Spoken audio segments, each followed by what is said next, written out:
Hello my dear students, मैं आपका अपना मिश्रा सर। आज का जो टॉपिक्स है ना, ये इस साल 2025 जो क्लास 12 पर फिजिक्स का एग्जाम होने वाला है उसमें क्वेश्चन से और आएगा।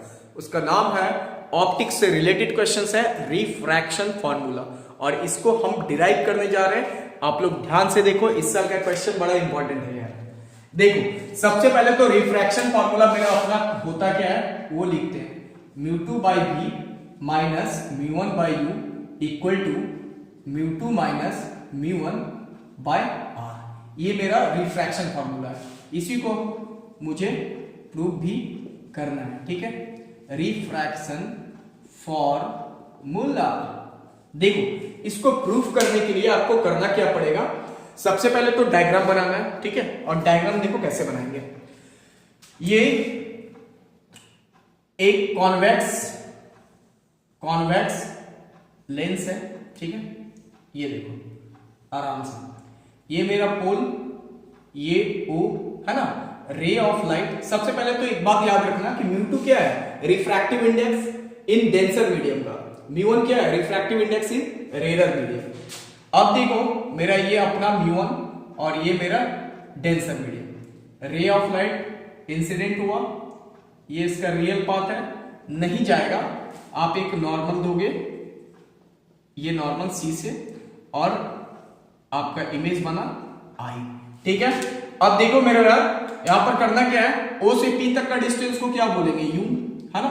P से C तक का डिस्टेंस को क्या बोलेंगे, R है ना। और P से I मेरा इमेज डिस्टेंस है। अब एक परपेंडिकुलर लाइन दे दो। ठीक है, ये M से N तक, तो O से P तक का दूरी आपका ले तो लिए ना। ठीक है, अब ये मेरा एंगल अल्फा, ये मेरा बीटा, और ये मेरा गामा। ये इंसिडेंट एंगल और ये रिफ्रैक्शन एंगल। डायग्राम बन चुका है ना। ठीक है, अब देखो करना क्या है, I और R ये दोनों का वैल्यू निकालना। कैसे निकालेंगे, ध्यान दो। सबसे पहले हम ट्रायंगल्स ले रहे हैं, फ्रॉम ट्रायंगल्स MOC। ट्रायंगल्स गलत मत लेना। देखो I इक्वल टू हो जाएगा अल्फा प्लस बीटा। क्यों, आप लोग पढ़े होंगे sum of two interior angle of a triangle equal to exterior angle. पढ़े हो ना कि बाहरी एंगल के बराबर होता है।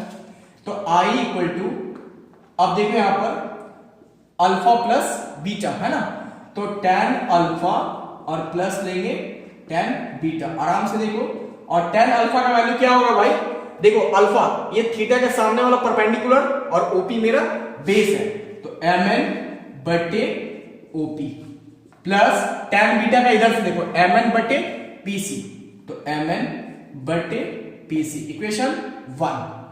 अब फिर फ्रॉम ट्रायंगल्स MCI, अब इसमें मेरा beta equal to R plus gamma. ठीक है, तो फिर उसी तरह से R इक्वल टू क्या होगा, बीटा माइनस गामा।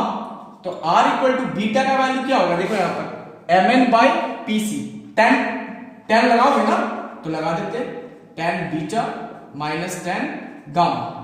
अब tan बीटा का वैल्यू क्या होगा, mn बाई PC, तो mn by PC minus tan gamma का mn बटे PI, तो mn बटे PI, इक्वेशन 2। अब यहां यूज करेंगे by using Snell's law. Snell's law क्या होता है मेरे भाई, mu equal to sine I बटे साइन आर। अब देख मेरे भाई, साइन आपका कैंसिल हो रहा है, तो आई बटे आर है ना। पहले इसको आप लोग नोट करो।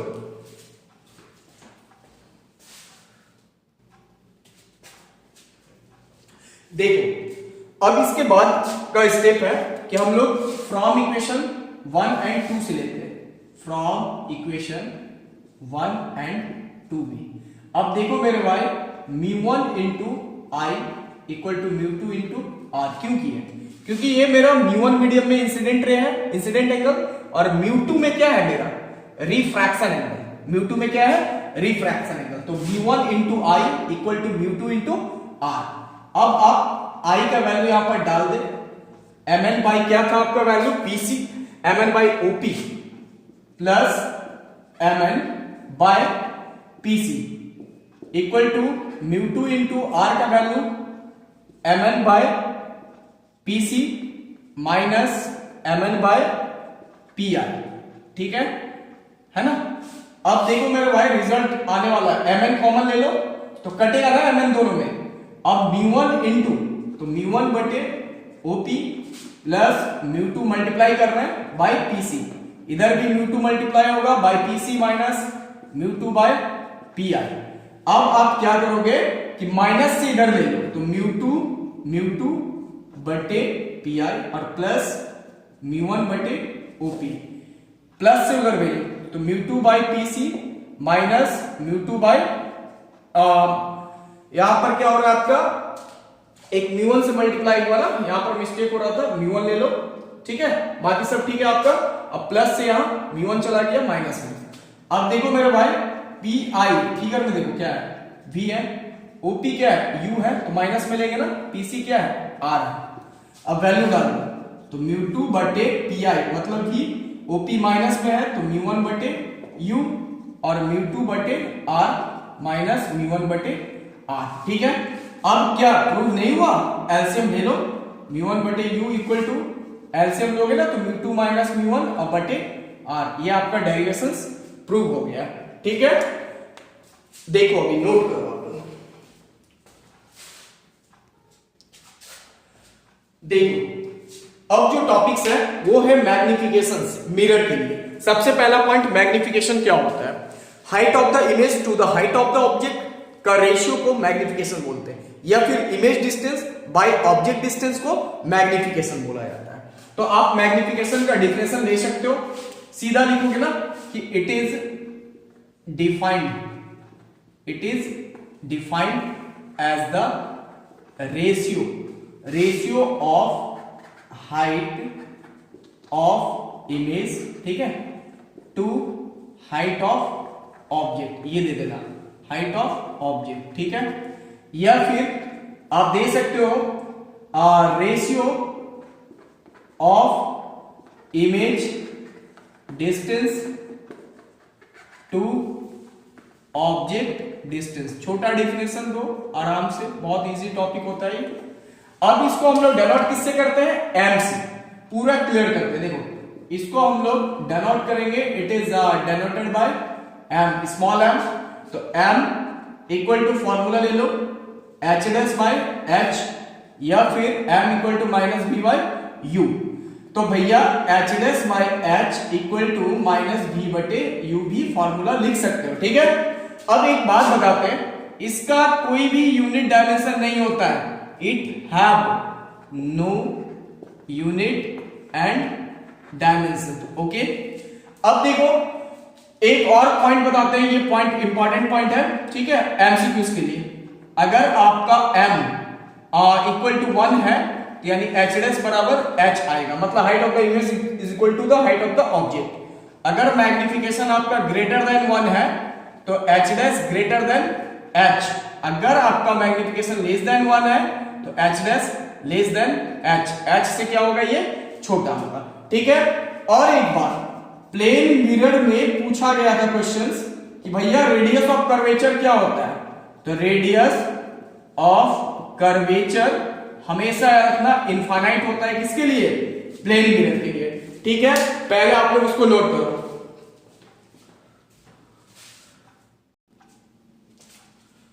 अब देखो मैग्निफिकेशन का रिलेटेड कुछ और फॉर्मूला बताते हैं। देखो सबसे पहला तो यूज करेंगे हम लोग 1 by B minus 1 by U, 1 by B plus 1 by U equal to 1 by F, क्या बोलते हैं इसको, मिरर फॉर्मूला, ठीक है।